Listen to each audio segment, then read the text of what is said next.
In the beginning, the world was a dark void over the deep. And God said, "Let there be light." And there was light. How often have we been in that darkness, over the void, not knowing, not able to move, not able to comprehend what's going to come next? But one of the earliest scriptures ever written tells us that there was darkness over the deep. And God said, "Let there be light." Out of chaos, out of the unknown, often comes order. Often comes the truth of what we need. We know that in the creation of our planet and of our solar system, we came together out of the dark, out of the chaos, pummeled by asteroids, other bodies. The moon is a creation from a cataclysmic explosion, impact with the earth. That what we take as normal today came out of the chaos and the pain and the absolute darkness that we sometimes resist, sometimes refuse to take part of.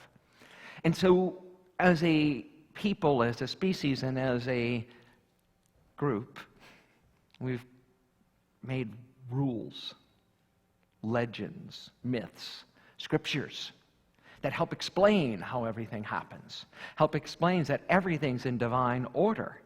And when I was a child, and I'd hear that saying, that everything's in divine order, when I was a young adult and I'd hear everything is in divine order, I had quite different reactions. As an older adult now, my reaction's shifting once again. And let me lay that out. As a child, we often think that divine order means that it's imposed on us from outside, right? Our parents are telling us what to do, everything's in order, I've got this taken care of. And we watch our children rebel against that, right, too. And we take it on that something external, something bigger than us, higher than us, is controlling everything. And we did that with God. We put God out there on top of a cloud, up in heaven somewhere, pulling strings and levers, making this happen, making that person get a disease, making that flood happen over there, making this catastrophe happen. And there must be a reason, right? As Daniel just sang about. What celestial rule did I just break that made this happen? What if that's not what God is? What if we take on the understanding of the divine and what divine order is from our perspective as a young adult, where we knew we were in charge and we got this, right? No matter what our parents said, I know how to handle this. I'm going to go out, I'm going to drive that car as fast as I want, I'm going to do this, I'm going to try this. And we then either get to take credit for it all. Look what I accomplished, all on my own. Nobody helped me. Picked myself up and just figured it out all on my own. Or have to pick up the pieces of our cosmic mistake. When we're in balance, as I hope, as I get older and older than I get to be, I'm understanding that there's something more going on. That there is an order that comes from within and is everywhere around. If we look at the image of a rose, right? Can you make a rose open any sooner than it's supposed to open? Well, I worked as a florist, so I'm here to tell you, yes, you can. You can speed up its timeline by putting it in hot water, by cutting it a certain way, by blowing on it, by literally taking away some of the wrappings, and you can force it to be open for that wedding where it has to be perfect. It's not the best thing for the rose because you're shortening its lifespan, but it is possible to manipulate. And so we can look at the unfolding beauty of a rose and see the symmetry, to see the divine order in that a seed turns into a plant, which buds a rose, which unfolds this incredible beauty. And we can all say and sing and know, yeah, I got this. This is in divine order. This is divine order. But what happens when the rose dies? Is it still in divine order? Is it still what we would call good? Is it still God at work? And this is where we get to be really adults. We get to really discern what divine order really means for us. Divine order in unity does not mean predestination. Right? So in other theologies and other faith traditions, you might have an understanding that you have a path, a karma, if you would, that have to work out in this life, and that your job is to come here and to fulfill that destiny, predetermined by an external deity.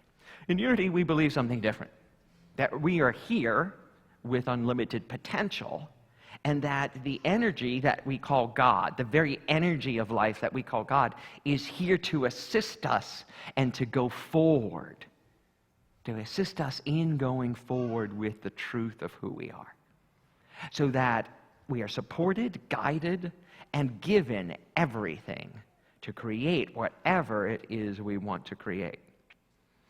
Some will call it good, and some people will call what we create bad.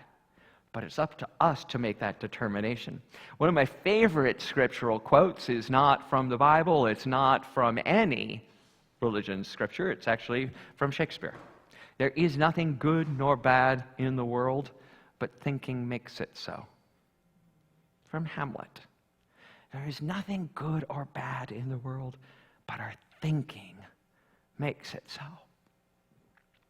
So I've had to live this week in that cosmic understanding as Joshua went in for another surgery. And I was both present to the incredible gift that this 1-year-old, he'll be 1 on Friday, boy is, and the incredible surrender, as we've talked about today, that it is to turn over your 1-year-old to a team of surgeons. So Joshua and I went into the operating room together. I had to be in my white scrubs and my pretty hairnet on. Lizette's a nurse. She knows what I'm talking about, right? To get in. And Joshua was just wide-eyed. He just couldn't believe all the lights and everything that was going on. And he was getting wheeled down the hallways in his crib. And he was just so happy and looking at everything. When we got into the operating room, he wouldn't lie down. So they stood him on the operating table that he was going to be on. And I was holding him and I was talking to him. And they put the mask on his face so that he would go to sleep. And he did, standing up. Because he was so excited for life. And he had no idea what was going to come next. No conception of it. That lived in me. Right? So I lived with the fear and the anticipation and the anxiety, and I watched this 1-year-old teach me how to be present. How to be fully present to the moment and just accept the wonder, accept the joy, accept the gift. Grateful for it all. Now, when he came out, he was not as happy. But he came out, and still within 24 hours, he's smiling, and he's back to being himself. And he's also incredibly knocked out. So, the journey of the privilege that my son gets to go on is astonishing and wonderful.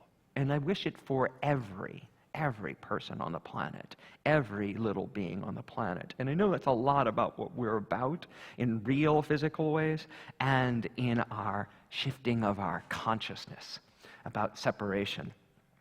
I just wanted to talk about this because everything happens in time. This is a perfect example of another symmetry of divine order. This is a fossil from an ancient sea creature, a sea shell of a nautilus, and it is about 25 million years old, right? It lived on this planet 25 million years ago, and it's been dug up, and we can look at it. And what's astonishing about that is that it's all relative, right? This lived in another time, and yet we still have it. This is taken by the spacecraft Hubble, and it is the same pattern in life, unfolding, this time, again, 25 million years ago, but its light is only reaching us today. So we're seeing what existed 25 million years ago now. We don't know what's happening there today, because as of right now, we can't see it. And I wonder if divine order isn't that. Isn't that this is always at work? Our good always exists. The thing we think we're seeing right here and right now exists beyond time and space. And when we can let go of that idea of time, we know that this has always been our home. We know that it's always been here for us, and it was made available when we were ready to step into it. That the right relationship comes to you when you are ready for the right relationship. The right and perfect job opens up when you make the shift in time and space to say yes to it. And that comes from understanding what I talked about before, saying there's nothing good or bad in the world, but thinking makes it so. Because these two beautiful examples of this spiral also have a darker side. So this is another spiral happening on the earth. This one not 25 million years ago, but probably 2 years ago, as a hurricane heads towards some part of the planet, bringing pain, bringing destruction, and also bringing beauty and wholeness. So if it's divine order that's at work, can we know that it's divine order at work in the moments of turmoil, of chaos, of randomness, bringing something else together? So when we get the diagnosis, so when a loved one dies, is taken way too early, when a gunman opens up on us again, can we know that we don't need to fix it, but there is already a solution? Already a solution in time and space, whether it be 25 million light years away or right here in our hearts. As we open up to the knowing that there is nothing bad, but thinking makes it so. We know that a hurricane is the earth trying to level itself. That the earth is screaming for chaos and order at the same time. A perfectly ordered, symmetrical storm can be good. Radical, right? Because it's all part of the whole system. Is there some part of you right now that is crying, that is swirling, that is wreaking havoc in your own life? Is there a thought? Is there a part of your body that's rebelling? It's all part of a larger system. It's easy to say that this is divine order. I want to be at that spot on the water. But when you look at this picture, when you look at this image, do you know that it's just temporary? That it's a man-made structure heading out into the ocean, which is constantly changing, which is never the same any 2 moments, and that this pier will deteriorate, change, shift, fall into the water, and become one with the ocean all over again in a never-ending cycle that we call, that we name, and that we claim as divine order. So if there is nothing good or evil in the world, but thinking makes it so, how do we interact with it? And this is where I think we vary, and this is where unity comes into practice in my life, is if that's true, then I have the responsibility to seek it, to seek the good, to know that things are going to happen. People I love are going to die. People I love and cherish are going to leave. That jobs will leave. That relationships will end. That things will shift beyond my control. But in that moment, I get to choose to call it good or to call it bad, and to actively use my power of faith and my power of wisdom to step into it, to go through it. It is really hard right now to watch my son in pain. I know all of your parents and all of you aunts and uncles and everyone in this room knows this, that it is really hard to watch someone you love suffer. But there is no way except through it for him, because he cannot get the help he needs. He needed to have the surgery unless he goes through the physical pain. How many people here have been through an awful loss of a job or of a relationship or of a loved one and didn't think you'd make it through? Right? Or a pet, right? Didn't think you'd make it through. And yet you're here. On the other side of our pain lies the order, where we got to see why that had to leave us. Or, I don't want to make reasons up, what the good is on the other side. Last Sunday, the 11th, was the 21st anniversary of my lover passing away. 21 years ago, that was a really hard day in my life. Really hard day. I had no idea the life that laid ahead of me. 3 children, a husband, California. I was content, or so I thought, in New York. But there was a divine order at work that was larger than I could see. And this is the great divine paradox. It's out there, and it's in here. I said yes every step of that way. And I stepped into something bigger than me. I stepped through the discomfort of all of it and created with the divine a life that's worthy of talking about it, of being on the journey, of sharing it with others. Gary was my lover who passed away. And death is the hardest. I'm not saying that it's good. I would never tell anyone that anyone's death is good. But it is part of life. And if we only want to be born, we only experience one part of the whole spectrum. I have sat with people, and I know a lot of you have too, as they transitioned out of this world. And it is one of the most beautiful experiences I have ever had.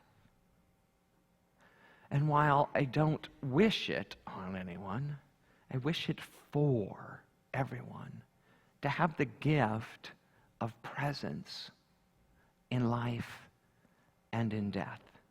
Because out of one of those moments, there lies unlimited possibility when we seek it, when we stop resistance and give ourselves wholly surrender to the experience.